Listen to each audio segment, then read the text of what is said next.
Hello, all of you moms out there. This is episode 20 of the Solve for Mom podcast, where you learn about science-based planning for personal success without losing family time. I'm your host, Anoki Kapasi. Wow, guys, you have been with me for 20 episodes now. I just can't thank you enough for coming along on this journey. I hope you find that the 15 minutes you spend with me every week is a valuable part of your week. I know I feel this way about you. And I'm doing this for all of you busy moms out there who've realized that nurturing your families is the biggest and most important project in your lives. And still, you long for a way in being able to address your own needs, wants, interests, passions, your own selves. Today, we're going to do just that. I want you to be able to do what you love. So I'm going to point out 8 barriers that's stopping you from doing what you love. And then I'm going to provide the simple fixes so you're going to feel confident and reclaim your time for what lights you up. So let's make episode 20 a powerful and positive change for you. Welcome to the Solve for Mom podcast. Do you love spending family time together every day but realize that your own interests have fallen to the wayside? Do you have a long list of things you wish to learn but you're so tired from trying to balance it all on your own and frustrated from not planning ahead to make it happen? Have you been mom for so long that you've lost track of who you are as an individual? Hi, I'm Anoki. I'm a PhD biomedical researcher, homeschooling mom, and life coach. I too poured myself into being a mom and thought I had to stop doing the things that I love to do. I was struggling to make time for myself, had lost my sense of direction, and kept second-guessing myself. I wanted to take back control of my purpose and passions. But I kept telling myself there'll be plenty of time for that later. Until I did what was natural to me. Using the methods of a scientist, I created plans to prioritize my values, organize my time, and take action towards my goals. If you're ready to go questing for your purpose, level up your learning, and confidently pursue your passions while still being the awesome mama that you are, you're in the right place. In this complex equation we call life, it's time to sharpen our pencils and our minds and solve for mom. I remember saying for most of my adult life that I wasn't the type of person who was going to be willing to start my own business. Now, part of it's because I'm around a lot of entrepreneurs or people who are part of family businesses or startups.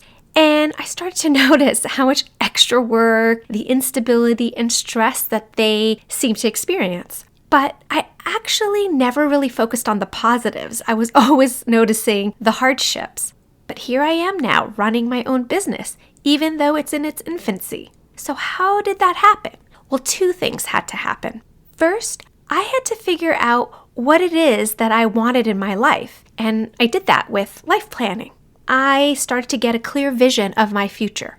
And then the second thing is that I had to be really honest about the barriers that were holding me back. I had to determine what was the truth, what was reality, versus what was fiction, what might have just been an illusion or something in my head.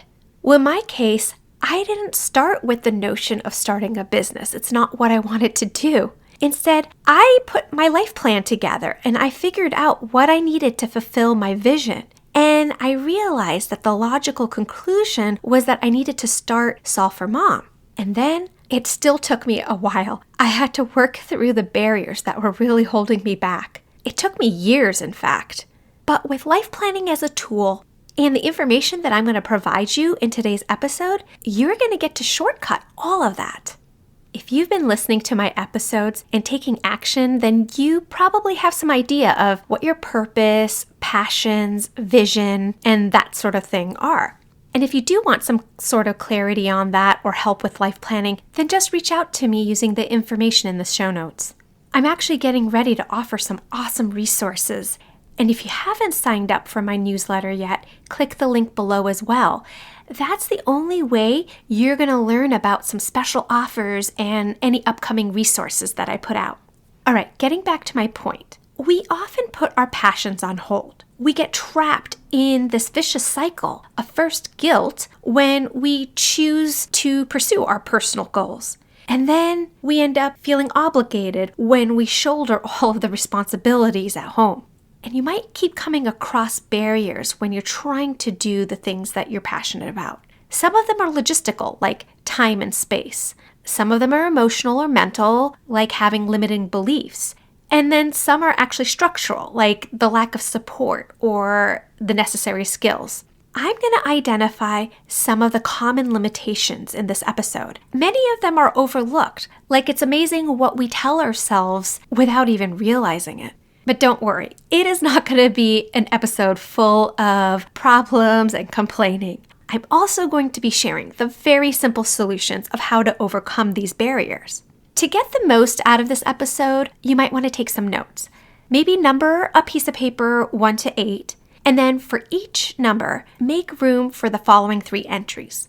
Define the barrier, the source of the barrier, and then the action that you're going to have to take to solve it. And at the end of the episode, you can look at your notes and then maybe just circle the ones that you think are the biggest challenges you face. So the first 3 barriers are challenges for you to even try. These are barriers in our life that stop us from even thinking about pursuing our passions. The first one is, I don't have enough time. That is the biggest one that I hear from all of you. Usually that's a sign of having misaligned priorities or not having effectively managed our time. So I have a couple of simple solutions. And the reason that they work is because they're going to eliminate that decision fatigue that's involved with how you're going to spend your time or how much of it you're going to spend or when you're going to spend it. And they really ensure intentional focus. So the first one is to get your priorities straight. You want to be able to ditch things from your schedule that don't add any value to your life, and then keep the meaningful stuff in your life. Now, sometimes you do have responsibilities that you have to do, and you can't just not do them. There are consequences to that. But if you can budget your time in such a way that your day is in favor of the stuff that adds more value to it, then you're going to find that you're spending most of the day doing the things that you enjoy or are passionate about. The best tool for this is life planning. But I have discussed prioritization and time management in many of my other episodes. So feel free to scroll back in your podcast player and check those out as well. Something that is simple and quick to do is a time audit or using time budgeting. Basically, you list everything that you typically do in a week. The first bucket would be things that are meaningful to you, that are non-negotiables or absolute have-tos. And then the second bucket are the things that you don't enjoy doing or they don't add meaning to your life in any way. And then you want to budget more time to the things that are meaningful to you. And then the things that fall into the other bucket, you either reduce the amount of time that you allocate to it, or you even eliminate or delegate them. Another useful method for time management is time blocking. Now, I have a very systematic and effective way of doing this, and I will detail it in a future episode. The point of time blocking is that you're going to have most of your day, if not all of your day, mapped out in such a way so that each section of the day, you know exactly what you're going to be doing, for how long, and when. And by doing this, you're saving yourself a lot of resistance and mental energy that stops you from doing it. And you're going to have the visual evidence that you can see in your planner that you really can fit all of this stuff into your day.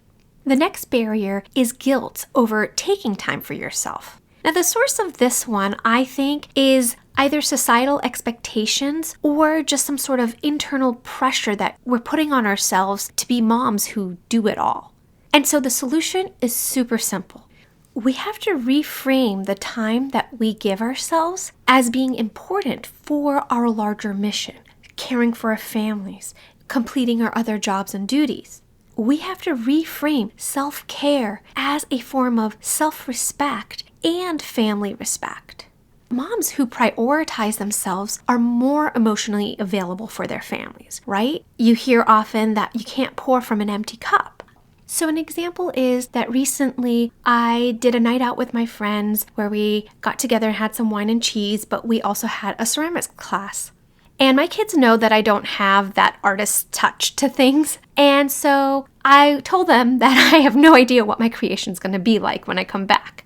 But I did it anyways, and I had so much fun, and I was still proud of what I produced. And when my kids saw that, they are also benefiting from it. Now, I know what I got out of it, but separately, my family also got to see that, hey, it's important for adults to socialize and what it's like to try something that you think you're not good at. And when I got to show them what I had created and they saw that it wasn't perfect, they're learning too how to release their perfectionism so that it doesn't hinder them from trying new things. So that brings me to the next one, which is a fear of starting or a lack of confidence. Essentially, the root of this is about your fear of failure. And that also includes a fear of being judged or imposter syndrome. And the solution here, I think, lies in what they teach in cognitive behavioral therapy. I've read a lot of books on CBT techniques, and one of the things that they discuss is how our confidence can grow when we take action, not with waiting. In fact, our fears tend to grow when we're just sitting and waiting and just thinking and mulling and letting our fears stew in our minds. So to take action when you're scared to take action is to reduce that first step down to something so micro that it doesn't even feel like you've moved the needle all that much. So let's say you really want to try rock climbing, but you're kind of scared and intimidated by it as well. Well, maybe the first step is to just go and rent some of the gear and put yourself in it so you know what it feels like without actually trying to climb anything yet. And then maybe the next time you can wear it and put some of the chalk on and start grabbing the first level holds that are, just a couple inches off the ground. And in that way, you can work your way up the mountain, whether it's a literal one while you're rock climbing or the metaphorical one for whatever it is that you want to try that you are lacking confidence in. All right, so the next 3 barriers have to do with wanting to start, but you just don't know how. You don't know where to begin. So the 4th barrier is the lack of skills or know-how. And I truly believe that when we adopt a lifelong learner mindset, we can teach ourselves to do almost anything.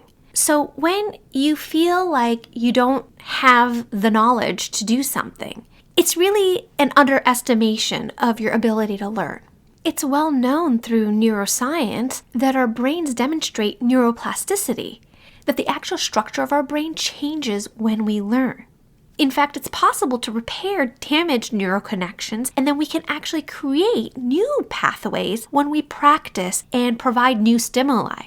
So the more we learn about something and the more we practice it, we are solidifying those neural connections. So when you don't feel like you have the skills to do something, there are so many easy ways to learn, even in just 15 minutes, and I'm going to link my episode that shows you how you can do that. And when you really want to master something, you're going to want to create systems for good habits, goal setting, and tracking for discipline. And the 5th barrier is perfectionism. Now, we've already talked about this a little bit. It's related to just the fear of judgment, but really this time it's you judging yourself. I think the reason that some people have a hard time with it is because it doesn't sound all that bad. In fact, it sounds like an admirable quality to be striving for perfection, to want to improve constantly. But the problem with perfectionism is that it can become debilitating. It can stall your momentum. You can want things to be so perfect that you're scared to try or do anything in fear of it not being perfect. And once again, making progress is what builds confidence. I'm always talking about doing that 1% better. I'm not going for 100% better. I'm only looking to do 1% better because I know that I'm always going to have room for improvement. And while I'd love it to be perfect, I know that the best way to getting there is by making incremental steps. Another way to overcome perfectionism is to set a timer for 15 minutes and let yourself try the thing, whatever the thing it is that you're scared of not being perfect at, and let yourself be imperfect. Practice imperfection. And it sounds so counterintuitive, but when you let yourself go free, you can see where you're at. Hey, that's not so bad. The next time I'm going to shoot for over here. And you look forward. I actually do this with my kids. In our homeschool, we do about 10 minutes of free writing. And that is a completely non-judgmental time where they get to write whatever they want, however they want, with whatever they want.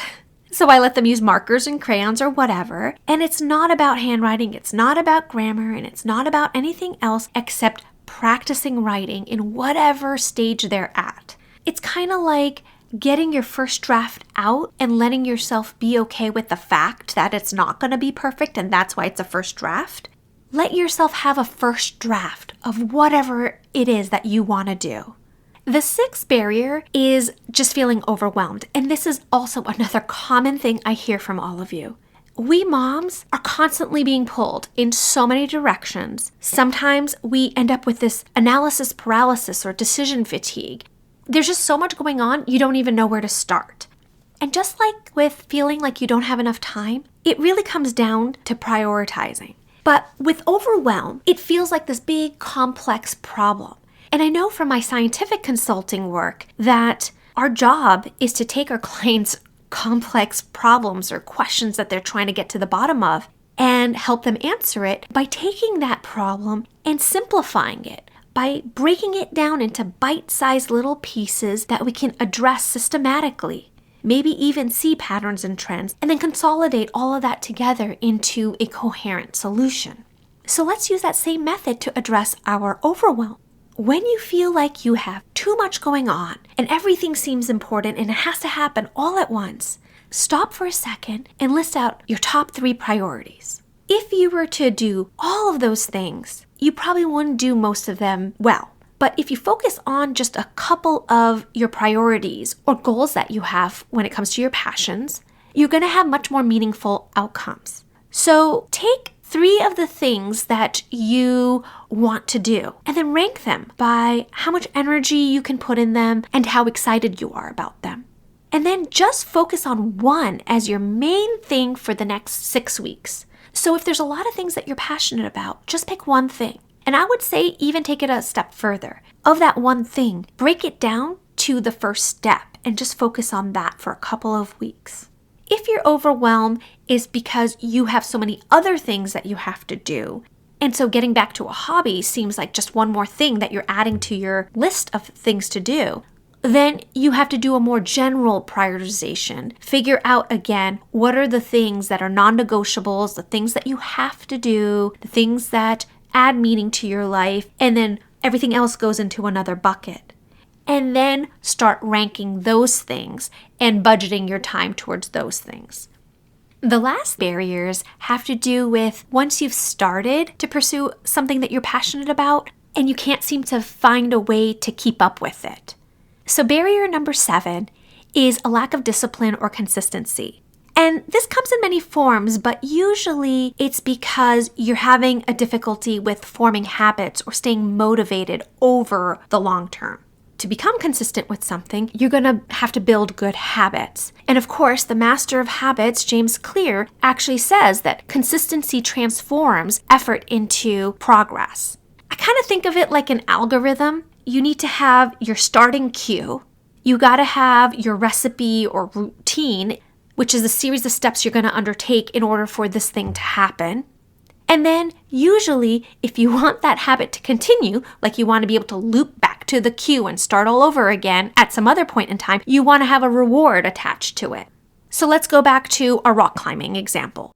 The cue is when you want to tie your passion to an existing habit. So for example, if I say that on my way driving home from work, I'm going to stop at the climbing gym. When I leave work and I get in my car, that's my cue to make sure I stop at the climbing gym before I go home. Then you have a routine. So for example, my routine might be that when I get to the gym, I change. I'm going to spend at least 20 minutes climbing, and then I'm going to come home and shower and clean up. And those are the steps I'm going to take every day when I get to the climbing gym. And then it would be nice to have a reward. Now, you don't have to. Your reward can come in many forms. It could be extrinsic or intrinsic. Sometimes it helps. So maybe you can get a small treat in some sort of fashion. Maybe on your way home, if you've gone to the climbing gym, you can stop at your favorite cafe and get a really nice warm cup of tea. And just like with learning, it is nice to be able to track your progress. So there are all kinds of habit trackers out there, but it is a way to visualize and positively reinforcing good habits and consistency. And then the 8th barrier, and the last one I'm going to talk about today, is not having a support system in place. And again, this is something I hear from you guys a lot.